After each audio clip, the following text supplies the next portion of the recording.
You ask Tiger to calculate. This deals with finding the midpoint between 2 points.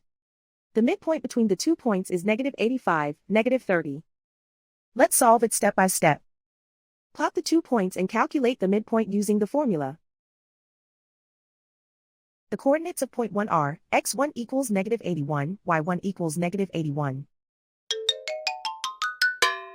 The coordinates of point 2 are, x2 equals -89, y2 equals 21. PM represents the midpoint of the 2 points.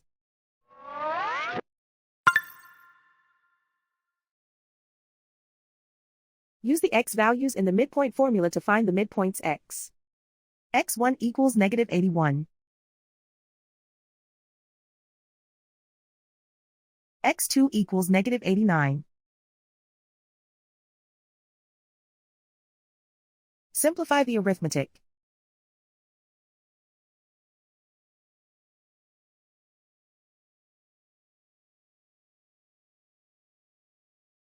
Use the y values in the midpoint formula to find the midpoints y. y1 equals -81. y2 equals 21.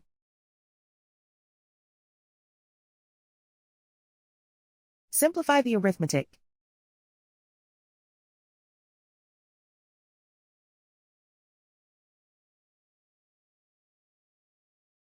And so, the midpoint is -85, -30.